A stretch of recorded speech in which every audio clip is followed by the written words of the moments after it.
Gluttony, a demon of insatiable hunger, an aberration living for the sole purpose of consuming the creations of man. The sins of man. This existential threat has roamed the earth for decades, perhaps even over a century, yet not once has it directly collided with the core of the Ark. Why would such an unstoppable force resist an effortless victory for its kin? Ladies and gentlemen, allow me to welcome you to Schizo Theories, where we dive into the implications of NIKKE lore and explore possibilities that may or may not be completely incorrect. After all, the fun stems from the journey, not the conclusion. And let me tell you, this might be the craziest one yet. We are all well aware of NIKKE's countless references to theological contexts, from Rises Christ to the four beasts to Noah's Ark. In chapter 37 and 38, there are no shortages of them, and some of them are a lot more meaningful than what meets the eye. Let's return to gluttony. In Christian tradition, gluttony, one of the cardinal sins listed by the Pope in the 6th century, is defined as excessive eating or drinking beyond what is considered reasonable for your body. St. Thomas Aquinas took it a step further by categorizing it to 5 different forms. The first form, eating too hastily. Second, sumptuously or richly. Third, excessively. Fourth, greedily or the refusal to share. And fifth, daintily, in other words, picky or over-refined. Gluttony is additionally defined as the gateway to other vices. Perhaps this reasoning here is why we are introduced to gluttony first over its siblings. Not only is it likely the biggest, but it's considered the passport to all other sins. We now have confirmation of what was behind the infamous ICBM incident. Many years ago, back when humanity even had such firepower, a last resort attempt was made by the Allies by launching a missile at the heart of the lift. It completely backfired. Here's how it likely went. The ICBM was launched, Gluttony said, hey, boy, and gulped that shit up, melting it completely with its digestive fluid, which we will get into later, converted the potential blast energy into a beam of equal power, basically like Godzilla, turned towards the ICBM launch site and fired at will, destroying not only the base, but everything that was caught in the blast radius, which was probably a couple miles. This incident was so devastating, it was recorded in history as a time when humanity felt true helplessness. When your greatest weapon is reduced to a protein bar for your enemy, what chance do you have? This is a power unrivaled to anything we've ever seen before from the Raptures. We saw the devastation it brought when it consumed and redirected the combined power of Matus' firepower and the full charge blast of the Admire. Within its mouth, Siren was determined to prevent the same destruction, this time protecting the AA pillar, a source of gargantuan energy from being consumed by the Glutman. In comparison, we actually don't know how much energy is stored within the AA pillar to a typical ICBM. It could be equal, it could be less, but above all, it could be more, far more. Even without consuming these massive sources of energy, gluttony already possesses a power that could certainly be categorized as an existential threat. The silver liquid, a digestive fluid produced en masse by gluttony, has the trait of literally dissolves everything and converts the traits and energy 1-to-1 for consumption. While dark matter has been used mostly for physical force, creation, and screwing up the minds of NIKKEs, silver liquid is straight to the point. Except it doesn't dissolve natural resources. We saw that it didn't consume water or plants. Even fish were swimming in a pond without a care in the world. Its own kin, Raptures, aren't let off the hook. So what's going on here? It's almost like, much like dark matter, silver liquid is composed of nanomachines that are coded to dissolve very specific substances. Raptures could be on the naughty list because, well, it's gluttony after all. It's said to be very territorial, which connects to the sub-definition mentioned previously of how a glut refuses to share. Not only does it not share, it consumes its peers. Okay, so clearly this substance is insanely dangerous. Combine that with the sheer power of gluttony itself, and you have an unstoppable force. Gluttony can just dig deep underground where it can't be detected, make its way towards the Ark, pop its head out from the ground, and ejaculate all over the place. It couldn't be stopped. Even if it took damage, this silver liquid would absorb everything in sight, leading to an unwinnable war of attrition. But it doesn't. It doesn't do this. It's just chilling. Sure, it gets up from the couch every once in a while to grab a midnight snack, but for the most part, it's as lazy as it looks. Recall that the first living NIKKE siren met after being isolated for 70 years was Mihara, Yuni, and Mori. What is keeping it from consuming the Ark, the source of all the energy it could ever imagine? Perhaps it is afraid there's something there it dares not mess with.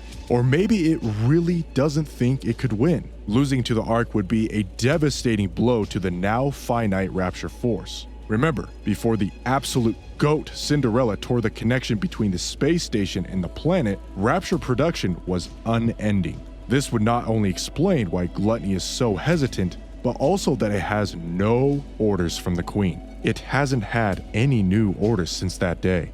It's like a knight, patiently waiting, fighting, but ultimately waiting for its queen to make her return. It's currently operating on its primal instincts, as Siren mentioned.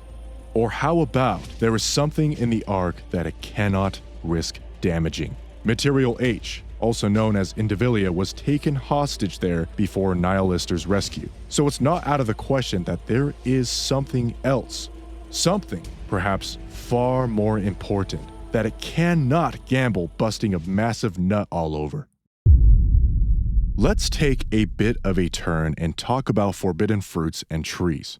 First off, by no means am I an expert in theology, but I did do some digging to find credible connections. So there are essentially two depictions of fruit trees that are seen in the recent stories. One is seen on the surface and is the source of all the cum. The other is within Siren's bubble sanctuary, in which she tells us that she made. The cum tree excretes Gluttony's fluids, but also serves as a bait, much like an anglerfish. In fact, you would agree that there are uncanny similarities between the two. Yes, the big mouth, but more notably, the eyes. Anyhow, Commander and company approached the tree and attacked it, hoping to eliminate the source, or at least one source, of all the Matrix juice. What they didn't expect was for the tree to be nearly indestructible, but also connected to the main body of Queso. Besides acting as bait, what is the symbolism of the fruit tree? Why are there golden apples hanging from such a vile creation? Dante Alighieri, a medieval artist, illustrated the tree of the gluttonous in a terrace of purgatory. This piece was featured in Divine Comedy, one of the greatest works of Western literature that none of us would ever read, and portrays gluttons tormented eternally under an Empyrean fruit tree. The fruits hang so close, yet they're so far. Delicious, divine, forever just out of their reach.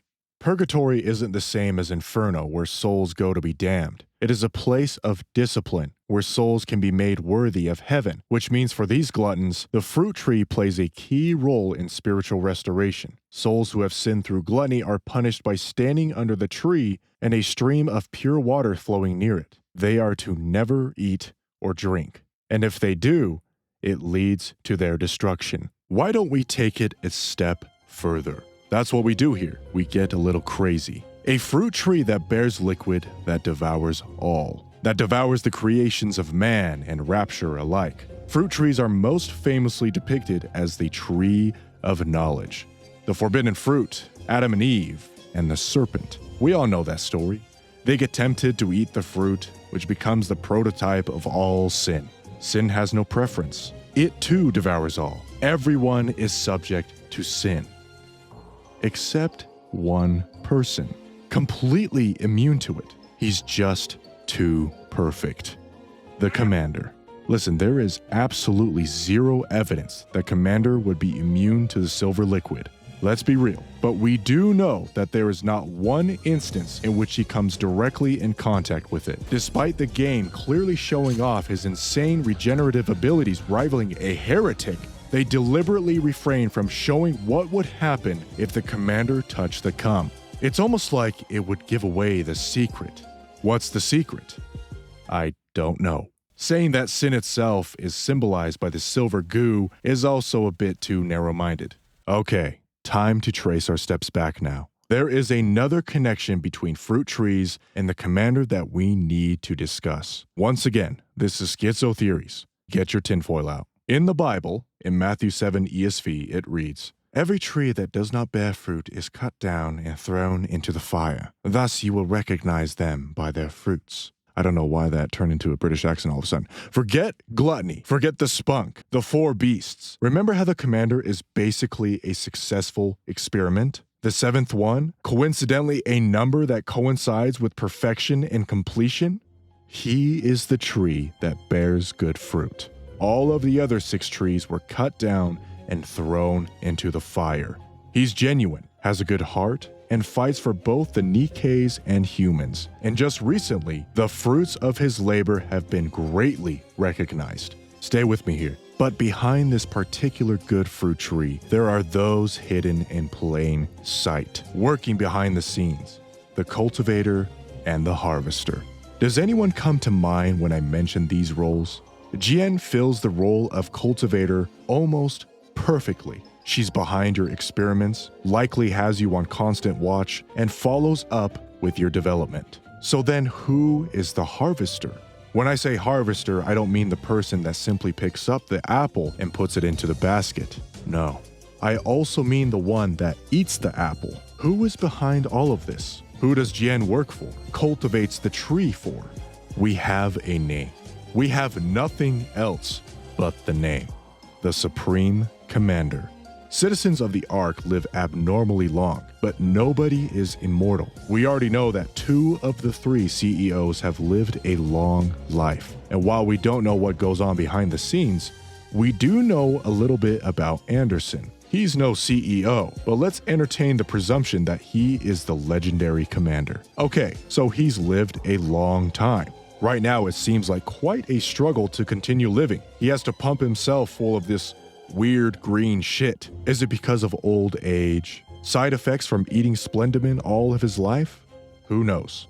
Now imagine this applies to another entity. A powerful being who has lived longer than anyone else, who has figured out a way to become essentially immortal, but they need a vessel.